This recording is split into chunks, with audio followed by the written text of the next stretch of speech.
When looking at the NBA through its 76-year history, the name of the game has always been about buckets. Whether it be Wilt Chamberlain, Bernard King, Michael Jordan, or even Kobe. Now, looking past individual great scorers, from an overall league perspective, right now in 2023, I don't think scoring has ever been easier. As looking at current times, right now the league is averaging 114.2 points per game, the highest since 1970. In addition to that, teams right now are taking 34.2 threes, the third most in NBA history. And it's getting so outrageous, on any given night, you'll see multiple 40-point games, maybe a 50-point game, and if you're lucky, someone might crack 60. At this point in the NBA, scoring 35 is 100% the new 30. So, looking at the NBA's entire landscape at every team, right now as I'm making this video, you have 28 of 30 teams averaging 110 plus points, 12 teams averaging 115, and 6 teams averaging 117. And looking at those 6 teams right there, they've been the Kings, the Jazz, the Warriors, the Celtics, Lakers, and Grizzlies. All those teams rank top 15 in scoring over the past 50 years for a single season. And looking back a decade ago, at a much more balanced NBA in 2013, the Nuggets that year were the NBA's highest scoring team at 106.1 points. That team in today's NBA would be dead last in scoring, a full 2 points behind the last place team. Now, moving past overall teams, let's look at individual players and how scoring has gotten so out of hand. As right now in 2023, you have a total of 57 players averaging 20 plus points. To show you how absurd that is, back in 2013, you only had 9 players averaging 20 points. In 03, you had 25, and in 93, you had 19. From era to era and decade to decade, it definitely ebbs and flows, but how in a 10-year time period did we go from 9 players averaging 20 to now 57? And looking at that 20-point number, that is considered an average score in today's NBA. But looking at the top tier scores, it's still pretty absurd in relation to NBA history. As right now in 2023, you have 9 players averaging at least 29 points, compared to 2013, where you had 0, with Carmelo leading the NBA in scoring at 28.7 points. Looking at 03, that year, you had 2 players averaging 29, and T-Mac leading the NBA in scoring at 32 points per game. And last but not least, in 93, you once again had 2 players averaging 29 points, with MJ leading the league at 32.6. And looking at the entire 1990s decade, in total, you had 6 seasons where a player averaged 30 plus points, with Jordan being 4 of the 6. In 2023 alone, we have 6 guys averaging 30. And looking at basketball pre-Steph Curry and the crazy threes in the 90s, 2000s, even the early 2010s, back in those eras, you had legit rim protectors who would meet you at the basket and around the rim. In today's league, there is very little of any resistance at the rim and when you get in the paint. And when you speak of three-point shooting, teams are so focused on stopping the three, they give up easy mid-range jump shots and easy driving lanes to the basket and to the paint.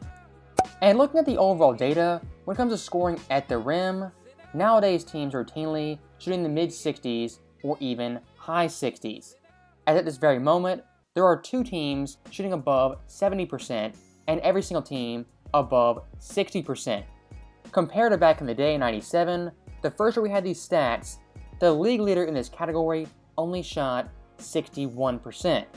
And that team in today's league would rank dead last behind OKC, who shoots 62%.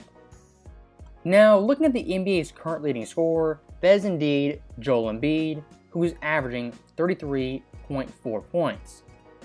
And to make my point of how absurd scoring is, I'm going to compare him to 2000 Shaq.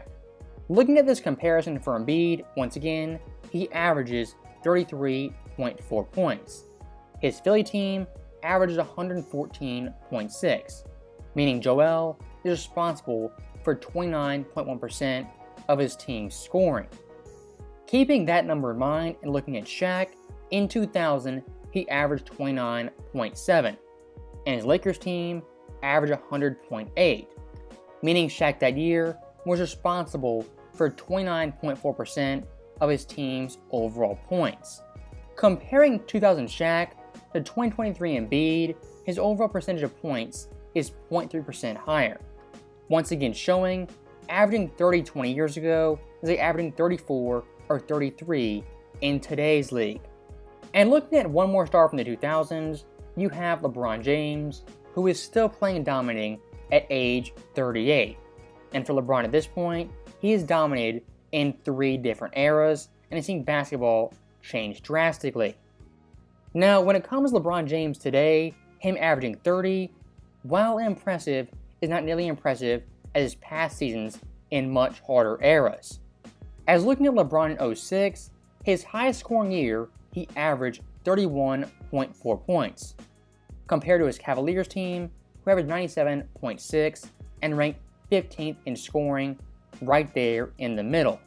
LeBron James that year was responsible for 32.2% of his team's overall scoring. If you take that number right there and apply it to the 15th highest scoring team in today's NBA, that being the Knicks, LeBron in this era would average 36.8 points, which makes pretty good sense considering 06 had the 5th lowest pace of all time. And if you think LeBron's overall scoring is pretty impressive, look at Kobe in 06 and what he would do in today's NBA. As that year in 06, he averaged 35.4 points, with the Lakers ranking 6th in scoring. Kobe that year scoring-wise was responsible for 35.6% of his team's overall scoring.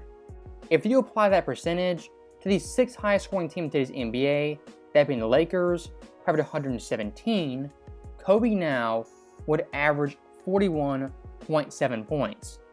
And even looking at Jordan, in his highest scoring season in the 80s, he averaged 37.1 points. Doing the exact same math I did for Kobe, LeBron, and Shaq, if you translate his numbers in today's NBA, he would average exactly 40 points. I know scoring 40 every single night is definitely pretty hard, but look at the overall numbers, stats-wise, is 100% possible. And like I showed you guys, people from the 2000s, the 90s, even the 2010s are vastly underrated stats-wise compared to today's players. Now, the last thing I'm going to do for this video is look at individual scoring and high-scoring games, that being 40-point games, 50-point games, and even 60-point games. And to clarify, as I'm making this video, the All-Star break hasn't even happened. With that being said, looking at the NBA right now, we've had 113 games where a player scores 40-plus points. For context, back in 2013, you had a total of 36 40-point games. Looking at 03, that year you had 41, and 93, you also had 41 games with 40-plus points. And even crazier than those numbers, right now in NBA history, 2023 already ranks 5th all-time with the most 40-point games in a single season. And looking at 50-point games right now in the NBA, we had 17 such games this far. That in NBA history already ranks 7th. And last but not least, we have 60-point games, where already we've had 3 such games, which all time ranks tied for 4th at this very moment. So what is the overall point of this video and these stats I provided? What I'm trying to show you guys, while there is great talent today, the overall stats and numbers are 100% inflated compared to past eras. And if I could ask you one question, I would ask you this. What is more likely? Are today's players, coaches, offensive schemes so much better than 10 years ago? Or maybe, just maybe, the game has changed drastically and defense has been devalued due to the rules as well as play style? For my own personal opinion, I think it's pretty obvious. The rules where the game is played have 100% affected scoring and its outputs we're seeing this season. As going purely off stats, just looking at the raw numbers, this year's Sacramento Kings are a better offensive team than the 96 Bulls that had Jordan, Scottie Pippen, Rodman, and Phil Jackson coaching them. Using purely common sense, do I think that Bulls team is better than Sabonis, De'Aaron Fox, and Mike Brown? Yes, all day that Bulls team was a better offensive team. But looking at the raw numbers, with zero context, Sacramento is better on paper. Once again, I do want to clarify, I'm not hating on today's players. All I'm doing is giving much added context to their accomplishments, their numbers, and their overall feats. Now, with that being said, that is the end of the video. As always, thank you guys for watching, hope you enjoyed it. I'll see you guys next time.